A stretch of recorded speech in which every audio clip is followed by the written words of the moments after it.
ドキドキ、キラキラ、ピカピカ、ニコニコ。みんなは日本語のオノマトペ何個知ってますか？こんにちは。リアルな日本語ポッドキャストのお時間です。私は日本語コーチのしおんです。皆さんはオノマトペ知ってますか？よく日本のアニメとかドラマを見ているとオノマトペよく聞くと思います。日本語には音や気持ち、雰囲気をオノマトペで表現することがたくさんあります。今日は日本人がよく日常で使うオノマトペを10個紹介していきたいと思います。これも教科書にはあまり載っていないけど、知ってるとね結構会話がナチュラルになります。はい、ということでエピソード8スタート。では1つ目、ドキドキ知ってますか？ドキドキはね結構有名なオノマトペだから知ってる人が多いかもしれないですね。意味はね、緊張してる時とかすごく楽しみなことが待っている時にもう心臓が速くなって心臓の音を表してるんですよね、このドキドキっていうのは。なので緊張してる時とかすごく楽しみな時、ちょっと興奮してる時にドキドキを使います。例えば明日は好きな人とデートだからドキドキするとかですねあとは今日はめっちゃ楽しみにしてたライブがあるからめっちゃドキドキするみたいな感じですね。ドキドキはね多分みんな聞いたことがあるかもしれない。ぜひね知ってたら知ってるよってコメントに書いてくれると嬉しいです。はい、ぜひね皆さんもドキドキ使いこなしてみてください使うタイミングはなんか緊張してる時とかですね。緊張してる時が一番わかりやすいと思うので、ぜひなんか明日は例えば JLPT のテストがあるから緊張する、ドキドキするみたいな感じで使ってみてください。はい、次は2つ目はペラペラですね。ペラペラはね実は意味が2つあります。2つ目は多分みんな聞いたことあると思う。例えば日本語ペラペラになりたいとかですね。これ聞いたことあるかなそう、意味は言語がスムーズに話せること、スムーズに話すことをペラペラですね。よく喋れることをペラペラって言います。だから私全然英語ペラペラじゃないのとか日本語がまだペラペラじゃないですっていう風に使います。はい、ペラペラ聞いたことあるかな多分ね。はい、もう一つのペラペラの意味はなんか薄いものですね。例えば紙とかもペラペラですね。紙とかもペラペラって言います薄くてこう例えば紙とかがしなる音、しなるっていうのはこう曲がった時に出る音ですねがペラペラっていうのでペラペラっていうオノマトペを使って表現します。はい、なのでペラペラには2つの意味があって、言語をスムーズに話せること、あとよく喋ることをペラペラって言います。あと2つ目は薄いものを表現するときにペラペラって使いますはい、ペラペラ使いやすいのは多分ねスムーズに話せる方はすごく使いやすいと思うから、例えば日本語をペラペラになりたいとかみんなもねぜひ使ってみてください。次3つ目はもやもやですね。これ聞いたことあるかな？もやもや、なんか音のニュアンス通りな気がするんだけど、もやもやって聞いてみんなはどう思いますか？どんなイメージしますかこれはね私音のイメージそのまんまだなって思うんだけど、気持ちがねなんかすっきりしない時になんかモヤモヤするって使います。あとはなんか気になるなっていう時、例えば昨日友達にこんなこと言われてなんかちょっとモヤモヤする、なんか心に引っかかってるみたいな時にモヤモヤするって使います。もうモヤモヤはなんかイメージ通りなんかモヤモヤなんか雲みたいな、なんかもや、もやって知ってるかな？もやっていうのがあって、霧みたいな感じなんだけど、霧とかのことをねもやって言ったりするんだけど、もやがかかってる、霧がかかってるとかももやがかかってるってね言い方をするんだけど、そうなんかもやもやってしてることをねもやもやするって言います。はい、もう見たまんまですね。その気持ちがモヤモヤするとかも心の中にそのモヤがかかってるみたいな感じで、そうモヤモヤするを使うときはね、私は結構忘れ物しちゃった時とかによく使います例えば今日外が暑いのに日焼け止めを塗り忘れちゃった時とかに、どうしようかな、家に戻ろうかな、どうしようかな。コンビニで日焼け止め買おうかな。どうしようかな。もうなんかモヤモヤする気になっちゃうな。モヤモヤするな。みたいな感じで使います。はい。ぜひ皆さんもなんか気になっちゃうなとか、気持ちがすっきりしない時になんかモヤモヤするって使ってみてください。OK。じゃあ次。4つ目はぐっすりですね。ぐっすりはね、聞いたことあるかな？どうかな？初めて聞いたかな？はい、ぐっすりはね、深くよく眠るときに使います。例えば、昨日ぐっすり寝たからめっちゃ元気みたいな風に使います。皆さんは最近ぐっすり寝れてますか？どうかな？私はね、結構ぐっすり寝れてないことが多くって、最近なんか眠りが浅いんだよね。だから全然ぐっすり寝れてなくて、日中とかすごい眠気に襲われちゃいます。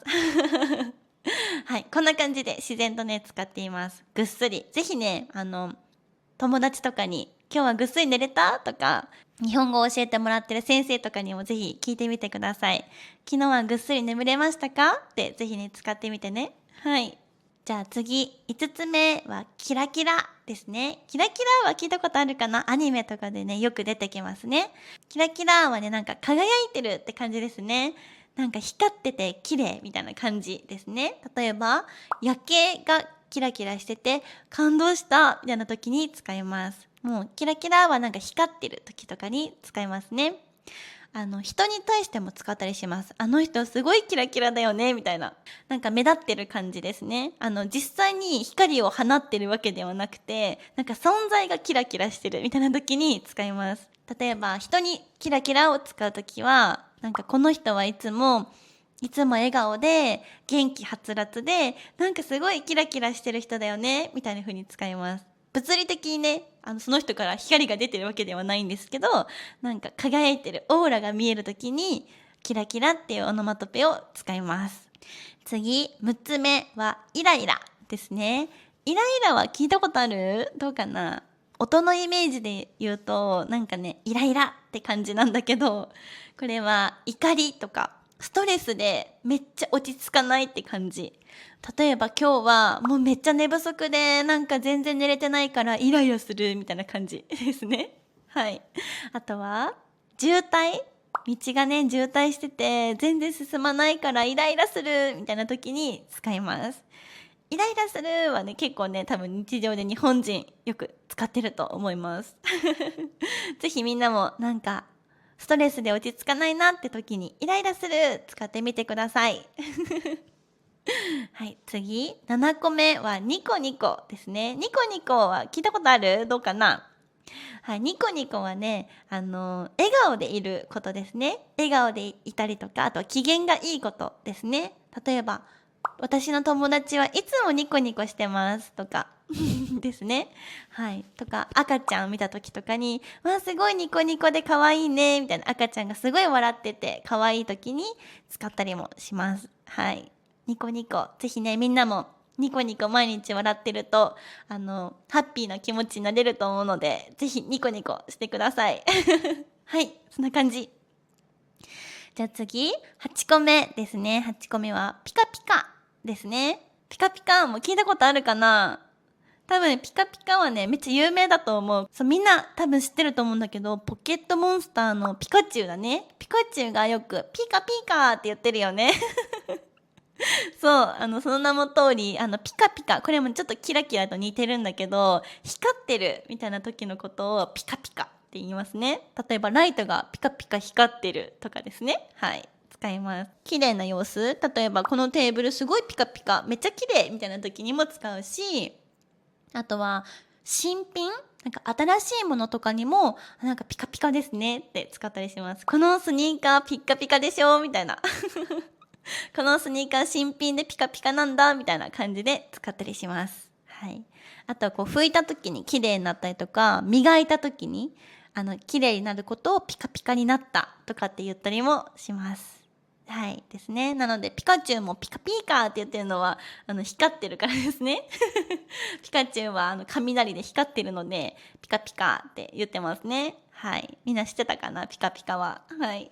じゃあ次、9つ目はブツブツです。ブツブツ聞いたことある？面白い音だよね、ブツブツって。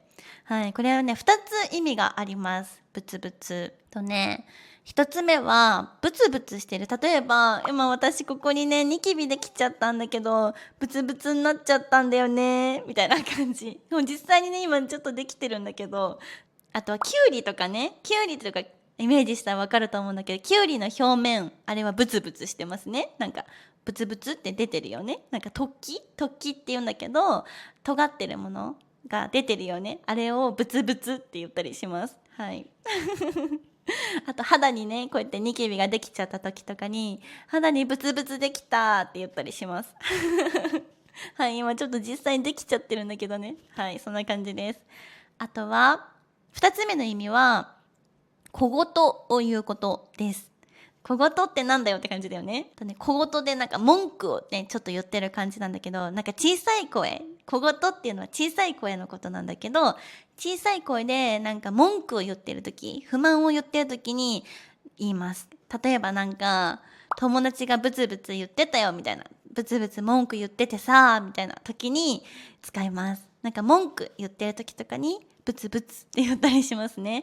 小さい声で文句言ってることをブツブツって言ったりします。これもね、結構ね、使うと思います。はい。ぜひ、ブツブツ、面白い音なので、覚えてみてください。次、ラスト10個目。10個目は、バラバラです。バラバラも聞いたことあるかな？アニメとかでもよく出てくるんじゃないかな。はい。バラバラは、これもね、2つの意味があります。バラバラの意味は、まとまってない感じのことを言います。あとは別々のこともバラバラって言ったりします。はい。まとまってない感じですね。例えば、みんなの意見が全然違うことを言ってて、バラバラで決まらなかったみたいな感じですね。みんな全然違うことを言ってることをバラバラって言ったりします。あとはね、例えば、よく日常で使うとしたら、バラバラになっている段ボールを一つにまとめて捨てようねって言ったりします。これはね、実際に日本人もよく使っていると思います。はい。ぜひね、バラバラもイメージで覚えて使ってみてください。はい。じゃあ今日紹介したオノマトペいくつ知ってましたか？今日紹介したのは一つ目、時々。次、ペラペラ。三つ目、もやもや。四つ目、ぐっすり。5つ目、キラキラ。6つ目、イライラ。7つ目、ニコニコ。8つ目、ピカピカ。9つ目、ブツブツ。10個目がバラバラでしたね。どうでしょう？いくつ皆さん知ってましたか？ぜひね、何個してたよってコメントに書いてくれたら嬉しいです。日本語にはね、感情とかをオノマトペ、音でね、表すことがとっても多いです。使いこなせるとめっちゃ日本人っぽく喋れるようになるので、ぜひ今日のね、紹介したオノマトペ、みんなの日常でもぜひ思い出して使ってみてください。あとはね、もしこのオノマトペ紹介してほしいという声もあれば、ぜひコメントに書いてくれると嬉しいです。